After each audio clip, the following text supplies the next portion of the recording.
첫 번째 이슈는 어차피 이 이슈부터 시작할 것 같은데 어대한 어차피 대표는 한동훈 이변은 없었습니다. 62.8% 뭐 반올림해서 그렇지만 지난해 윤심이 대거 실렸던 김기현 전 대표 득표율이 52.9%였는데 이것도 훌쩍 넘는 수치였어요. 두 분은 어제 전당대회 어느 부분에 주목하셨습니까?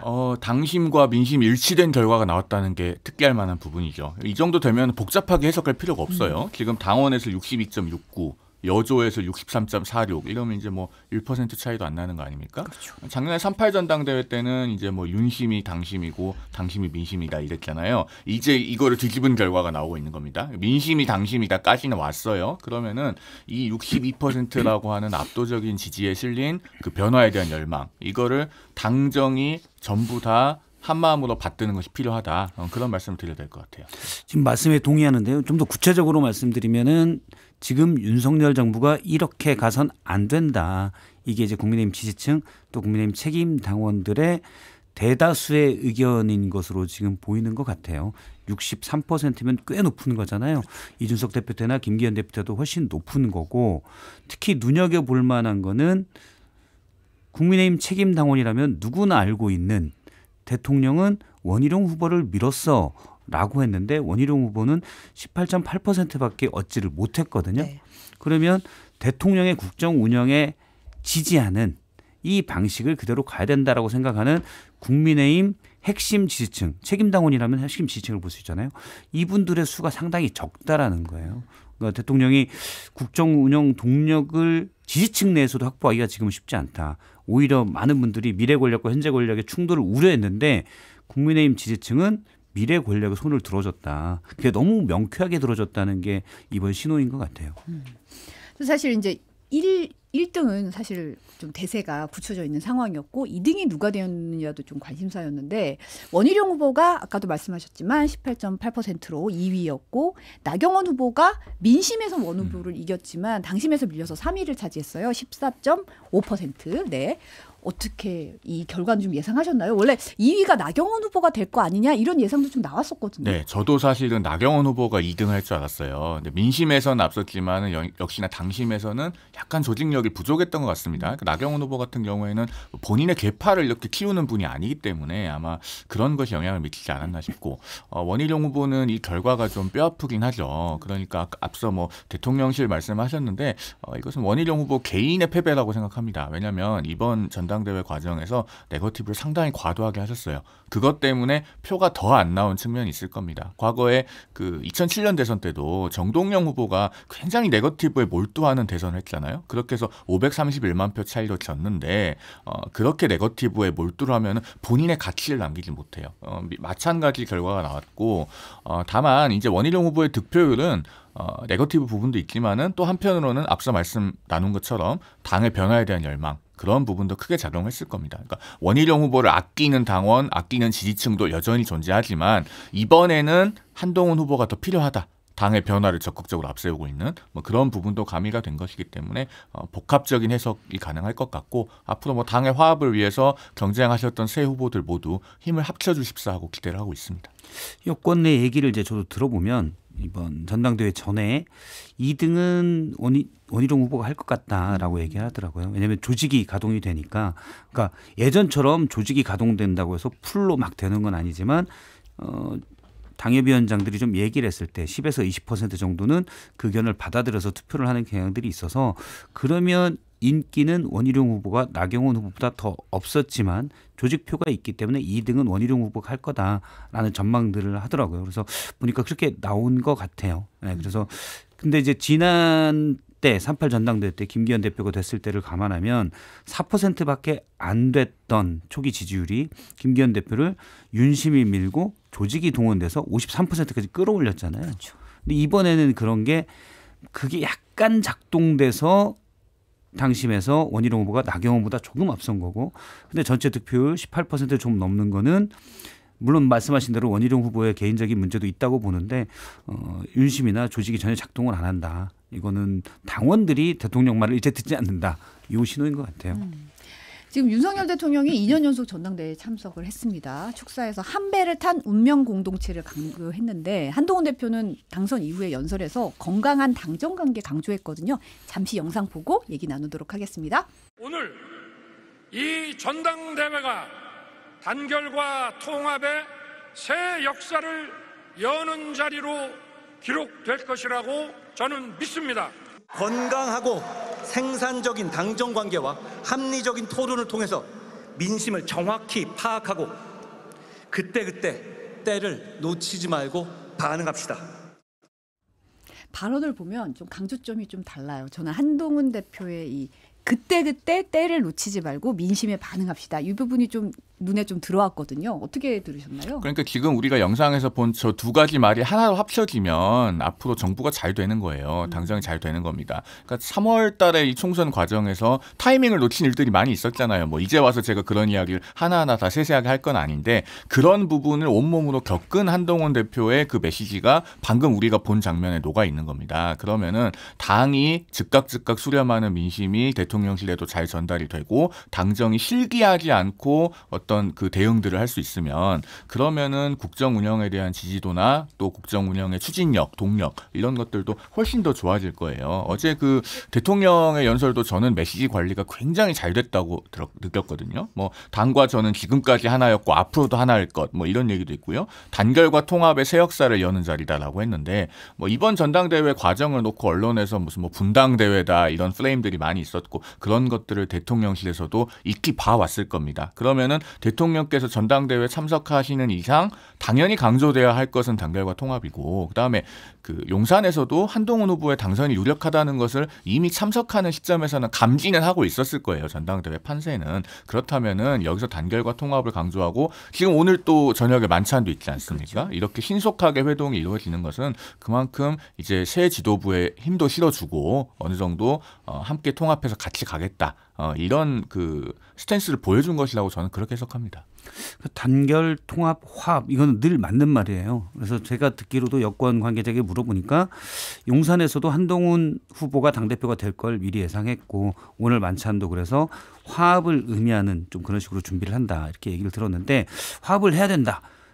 이건 늘 맞는 말인데 저는 이게 착하게 살자 같은 그냥 수사일 뿐이다. 네. 사람 사이 관계도 그렇잖아요. 부부지간에도 우리 잘 지내야지 하는데 그다음에 오늘 저녁 뭘로 먹을 거야. 이 디테일에서 싸우게 되거든요. 말로는 잘 지내자 하면서 디테일에 뭔가 사안이 쟁점이 나오면 싸우게 돼 있어요.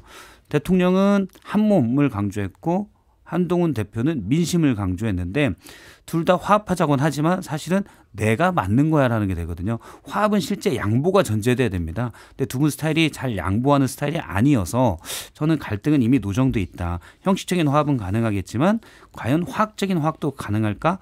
그거는 물음표입니다. 근데 사실 이제 물음표라기보다는 거의 느낌표 같아요. 그게 느낌표인가요? 맞을 네. 윤석열 대통령이 이제 축사하고 나서 어제는 이제 어퍼컷 세러머니 이런 것도 없었고 이제 자리를 떠나셨는데 그리고 나서 이제 윤 대통령이 어제 후보자들과 인사하는 장면이 눈길을 끌었는데 특히 윤석열 대통령과 한동훈 대표가 악수하는 장면이 이제 지금 나오고 있는데요. 네. 이게 서천시장 방문 때와 또 비교가 많이 되더라고요. 그때는 이제 약간 다르죠. 느낌이 좀 다르고 그다음에 윤석열 대통령의 표정이 또 이 자세히 보면 옆에서 찍히긴 했지만 표정을 자세히 보면 조국 대표 만났을 때 표정과 똑같다. 이런 얘기가 나와서 좀 회자가 되고 있어요. 이 시간의 흐름에 따라서 이 관계의 변화를 보여주는 장면이 아니냐 이런 얘기가 좀 나오고 있던데 박 실장님 어떻게 보셨나요? 저는 일단 90도 폴더 인사에 대해서는 크게 개념하지 않아요. 그건 한동훈 그러니까 약간 공식적인 자리가 아니었기 때문에 당시에도 저 90도 폴더 인사를 보고 약속 대련이다. 봐라 저렇게 90도로 절하지 않느냐라고 했지만 제가 저건 아니다. 저건 그냥 한동훈 당시 비대위원장이 그냥 의례적으로 하는 거다. 저거는 약간 비공식적인 자리이기 때문에 그렇게 얘기한 것 같고 본인도 어제 평소에 그런 인사를 잘한다고 인터뷰에 그러더라고요. 얘기하긴 했어요. 네. 네. 저도 뭐 친한 사람들한테 그냥 90도로 재미로 이렇게 인사할 수 있어요. 그래서 어제는 다만 쭉 서서 대통령이 쭉 지나가면서 여러 후보들을 인사하는 자리였잖아요. 거기서 90도로 절하기는 좀 그렇고 그래서 그냥 마치 사열하듯이 다른 후보들도 마찬가지로 그냥 인사를 하기 때문에 거기에 대해서 크게 의미를 부여할 것 같지는 않고 근데 대통령의 표정 한동훈 이 당시는 후보죠. 후보를 악수할 때의 표정을 보면 제가 가장 딱 떠오르는 단어는 짐짓 같은 단어예요. 짐짓이요? 짐짓 반가운 척. 눈을 크게 뜨고 이마를 눈썹을 약간 올리는 건 짐짓. 그래서 좀 애매할 때 가장 쉽게 지어낼 수 있는 표정이 대통령은 저 표정이구나. 조국 대표 만났을 때도 그랬고 눈을 크게 뜨고 제가 좀 흉내도 못 내겠는데 눈썹을 위로 올린 표정이잖아요. 그냥 짐짓 반가워하는 표정이다라고 봐요. 근데 속내는 안 그렇지 않겠느냐. 뭐 이렇게 생각이 됩니다. 사진 한두 장 갖고 우리가 그 속마음을 유추하는 건 너무 과도한 것 같고요. 제 직업이 그거라서 죄송합니다. 아니 오늘 또 만찬하면은 뭐 수십 장 사진 영상 나오지 않겠습니까? 그럼요. 그걸 네. 보면은 아마 뭐 대통령의 의중은 정확하게 파악이 될 거고요. 그다음에 앞서도 말씀하셨듯이 그 인사 관련해서는 원래 한동훈 위원장은 그런 그 정중한 인사를 잘하죠. 그 이번 전당대회 과정에서도 CBS 라디오에 나갔을 때 그냥 이런 우리 라디오 스튜디오인데 일어서서 90도로 카메라를 향해서 인사를 해서도 그게 화제가 되지 않았습니까? 원래 그런 스타일이고 다만 어제 같은 그 상황은 간격도 굉장히 좁고 또 여러 후보들이 다 최고위원 후보들까지 다 나란히 서서 인사를 하는 상황이었기 때문에 뭐 90도로 인사할 그 시츄에이션이 아니었다 그렇게 보여집니다. 이제 아무래도 이제 이 두 분의 관계가 어떻게 될지 이게 사실 서천시장 화재의 장면도 이제 1차 윤핵 갈등 뒤에 있었던 장면이라서 더 주목을 받았던 부분이 있었고 그다음에 사실 이제 두 분의 관계가 앞으로 어떻게 될지가 앞으로의 당정 관계를 또 가늠할 수 있는 거다 보니까 이제 또 요 하나하나의 메시지가 어떻게 진행되는지가 상당히 해석의 여지가 많이 있는 것 같은데 사실 어제 한동훈 대표가 당선 직후에 바로 대통령께 전화를 드렸다고 해요. 그래서 이제 당정 화합해서 좋은 정치할 수 있게 최선을 다하겠다고 말했다고 했고 대통령도 고생 많았다. 잘해달라고 격려를 했다는 건데 사실 김기현 대표 때는 대통령실에서 브리핑 내고 이제 공식적으로 좀 축하한다 이런 메시지를 냈는데 그때에 비해서는 축하 전화도 받은 게 아니라 먼저 걸었다고 하니까 이제 이 부분에 대한 얘기가 좀 나오는 것도 같더라고요. 먼저 건 게 잘된 일이죠. 왜냐하면 이번 전당대회 과정 내내 그 여러 가지 공격이 있었지 않습니까? 뭐 문자 메시지에 왜 단문을 안 했냐, 그 다음에 뭐 출마하겠다는 결심을 말할 때 뭐 누구는 가서 밥을 먹고 왔는데 왜 전화만 했냐 그런 것들이 있었기 때문에 소위 당정 관계에 대한 일각의 염려를 불식하려면은 당선되자마자 전화를 하는 게 맞죠. 그런 점에서 한동훈 신임 대표의 조치가 저는 매우 적절했다고 봅니다. 그러니까 용산에서도 지금 화답해서 만찬 일정이 굉장히 빨리 잡혔잖아요. 이렇게 그 신속하게 당정이 하나가 되는 모습을 보여주는 것이 좋고 그 다음에 저는 이 식사가 가능하면은 오늘 한 번으로 끝나지 않고 좀 정례화, 주례화 되면 좋겠다는 생각이 듭니다. 제가 어제 다른 방송에서도 요 말씀 하나 한 번 드렸는데 그 레이건 행정부 시절에 레이건 대통령하고 부시 부통령이 8년 동안 매주 목요일마다 점심을 먹었어요. Thursday lunch라고 해서 그러면서 대통령과 부통령이 독대를 하면서 계속 국정을 논의를 했거든요. 그게 부시 부통령의 굉장히 큰 정치적 자산이 됐고 나중에 레이건 대통령은 이임을 하면서 부시 당신과 목요일마다 점심을 먹은 게 나한테 임기 동안에 아주 큰 보람이었다. 뭐 이런 메모를 남겨요. 그 정도로 의미가 있는 그 이벤트였습니다. 과거 뭐 우리 박 소장님께서 더 잘 아시겠지만 뭐 김영삼 정부, 김대중 정부만 해도 그 여당 총재였죠. 당시는 대통령과 여당 대표위원 간의 뭐 주례 회동 이런 게 늘 있었잖아요. 그런 연장선상에서 뭔가 그 대통령과 여당의 수장이 자주 만나고 소통을 하는 그런 자리가 좀 정례화될 필요는 있어 보인다라는 말씀을 덧붙여서 드립니다. 예, 그게 맞는데 잘 안 할 것 같아요. 일단 오늘 만나긴 하는데 그러니까 저는 물론 이제 저희 연구소가 사람과 사회 연구소 아닙니까? 사람과 사회를 많이 연구하다 보면 이런 류의 분들은 어떤 행동들을 주로 하더라. 그렇게 하고서 그냥 추정하고 분석할 뿐인데 예를 들어서 한동훈 비대위원장 물러나고 총선에서 참패한 뒤에 대통령이 밥 먹자고 그러는데 안 먹었잖아요. 당시 이제 물론 김경률 회계사가 금요일 날 전화해서 월요일 밥 먹자고 어떻게 하냐라고 했지만 그건 좀 잘못된 전달이었고 어쨌든 먹기 싫어서 안 먹은 거거든요. 이번에 바로 전화했잖아요. 자존심 센 사람들은 강한 사람이 먼저 손을 내밉니다. 약한 사람이 먼저 밥 먹자고 하지 않아요. 왜? 비굴해 보이니까.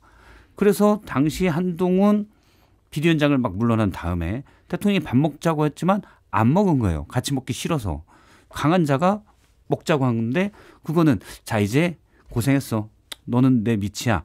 이걸 다시 한번 부각시킬 수 있는 자리인데 안 먹었죠. 이번에 먼저 전화했잖아요. 이건 뭐냐. 저도 이제 대등한 위치입니다. 라는 식으로 저는 해석을 해요. 물론 그걸 머릿속에서 계산하지 않았겠지만 스타일상 먼저 전화한 거는 물론 옆에서 대통령께 먼저 전화해라 이렇게 했지만 기본적으로는 뭐 상호관계가 너무 뚜렷하다. 그러면 대통령이나 한동훈 후보 같은 스타일에서는 먼저 잘 연락하고 그러지 않을 겁니다. 왜? 비굴해 보이니까. 그런데 이제 대등한 위치라고 생각했을 땐 전화했다고 보고 그리고 앞서 말씀하신 대로 자주 만나고 소통하겠다. 이번에도 한동훈 대표가 야당과도 자주 만나고 소통하겠다.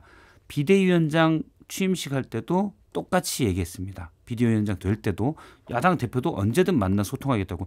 대통령도 마찬가지예요. 대통령도 야당 대표랑도 언제든 만나서 밥도 먹고 술도 먹고 하겠다고 했어요. 안 했죠. 이런 부분이 뭐냐면 제가 아까 말한 대로 화합하자, 착하게 살자 같은 수사일 뿐이에요. 당연히 지금 마음속으로는 야당 대표 자주 만나야지라고 생각할 겁니다. 근데 막상 약속 잡으려면 하기 싫어요. 그게 인지상정입니다.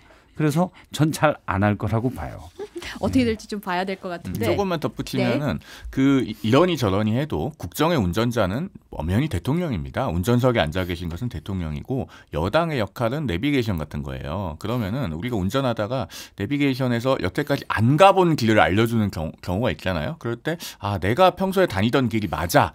라고 이제 생각하면서 내비게이션 말을 안 듣고 가면은 앞에 사고가 나 있거나 뭐 이렇게 길이 생각 외로 막힙니다. 그럴 때 내비게이션이 사실은 빅데이터를 수집해서 그걸 토대로 알려주는 거잖아요. 지금 여당의 정당으로서의 여론 수렴 기능은 그런 거거든요. 그래서 뭐 제가 이 방송을 빌어서 말씀드리면 이제 새 지도부가 구성이 됐으니 대통령실에서도 그 내비게이션을 좀 더 경청하면서 운전을 해보시면 몇 번만 그렇게 해보시면 그 길이 훨씬 더 편하고 빠르다는 것을 확인하실 수 있지 않을까 저는 그런 생각이 들어서 그걸 좀 체험을 해보면 자주 만나고 소통하시게 될 거다라는 기대를 가져봅니다. 보통 운전을 잘한다고 생각하시는 분들이 그게 내비게이션 말을 안 들어요. 내비게이션 말을 안 듣고 꼭 이제 꼭 그 내가 아는 길로 가다가 이렇게 그 시간을 많이 보내시더라고요. 좀 안타깝네요. 네. 네, 저도 대통령이 이제 혼자 운전한 적은 꽤 오래전이겠지만 잘 안 들으셨을 것 같아요. 내비게이션 말을. 이번에 업데이트 했으니까요.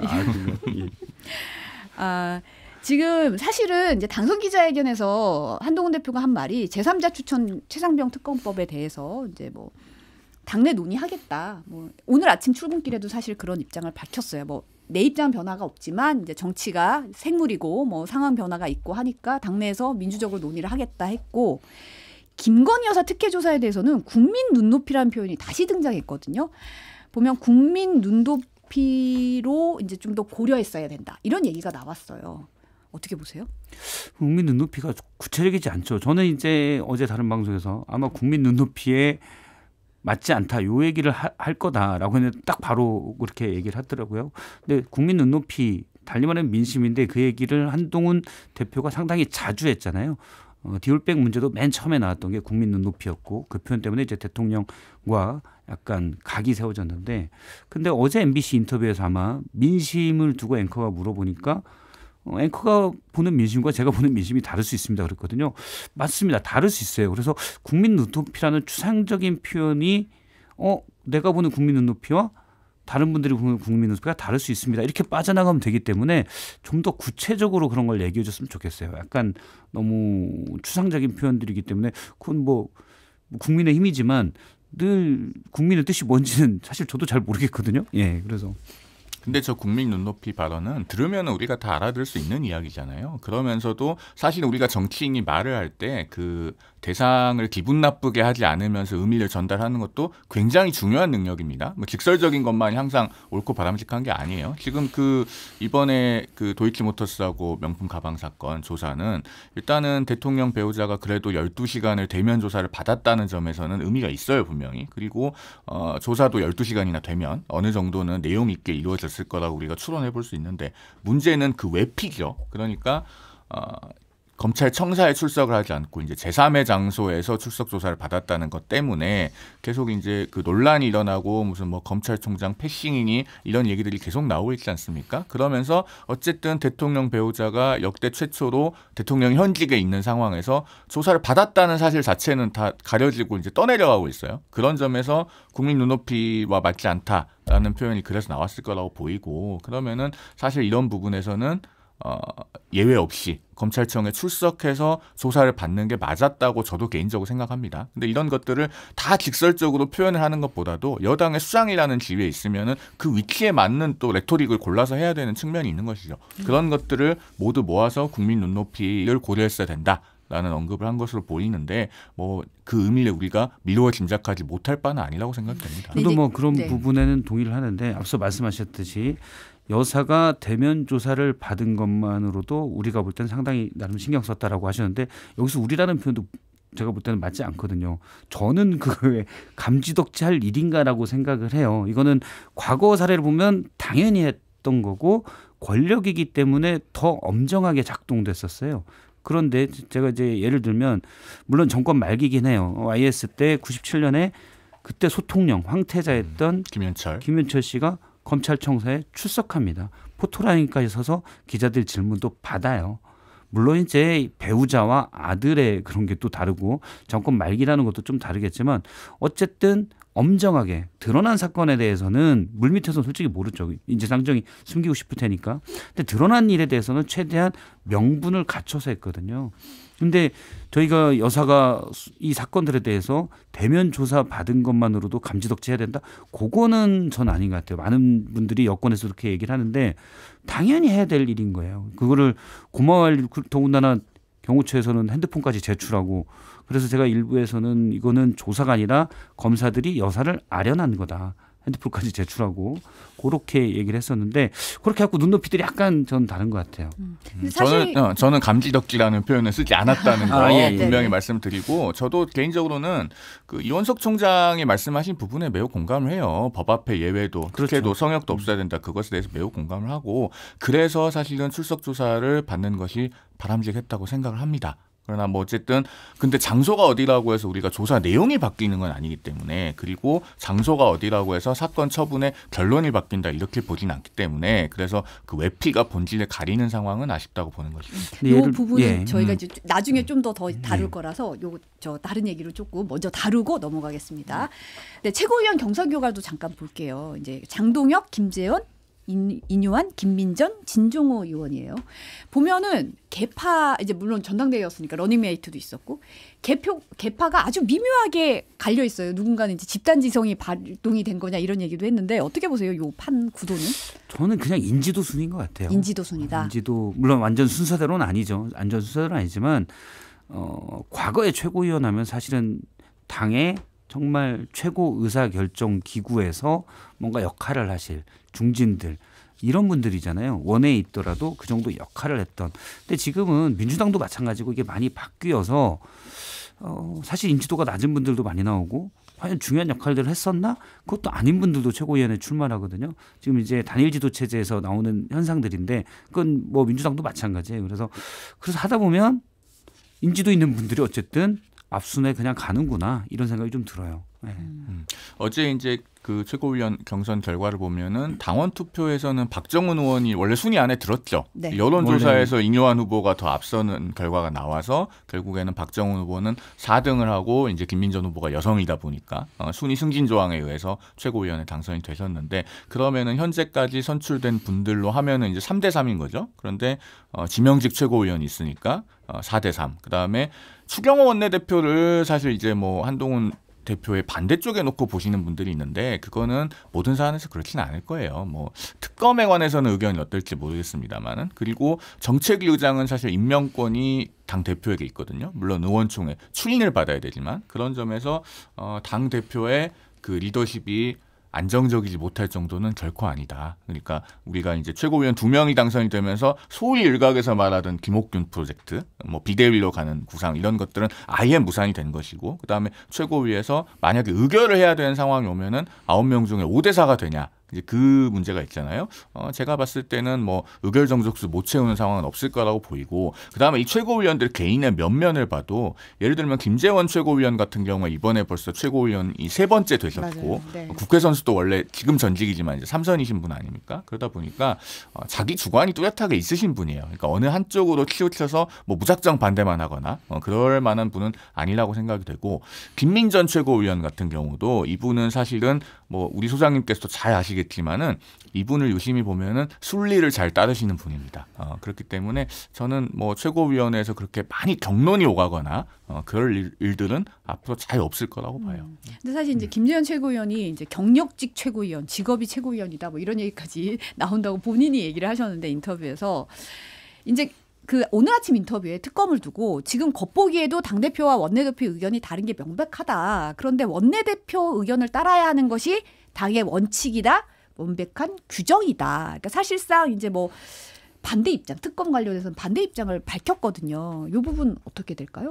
일단은 그 해병대원 특검법 문제잖아요. 민주당에서 자꾸 대법원장 추천 특검을 안 받겠다, 못 받겠다고 하니까 어떻게 보면은 국민의힘 내에서 의견이 그 특검 반대쪽으로 모아질 수 있는 동력을 제공하고 있는 측면이 있어요. 이건 민주당에서도 정말로 목표가 사건의 객관적인 진실을 받아드는 것이 목적이다. 즉 우리가 원하는 결과 답정너식의 특검을 하는 게 아니라 객관적인 진실을 밝히는 게 목적이면요. 이건 생각을 잘 하셔야 됩니다. 왜냐하면 민주당에서 어차피 국민의힘에서 무슨 안을 내도 받지 않을 거면은 안을 내는 게 의미가 없어요. 그런데 제3자 추천, 대법원장 추천 특검을 과거에도 4번이나 했어요. 2005년 사할린 그 유전개발 특검부터 시작해서 그 BBK 특검, 그 다음에 디도스 특검, 검사 스폰서 특검까지 4번을 했는데 그때는 맞고 지금은 틀리다라고 하면 명분이 없잖아요. 그러면은 민주당에서 국민의힘이 무슨 안을 내면은 그게 합의가 될 수 있다는 룸을 스페이스를 만들어줘야 돼요. 그런 게 없으면서 계속 야당 추천 특검법을 고수를 하면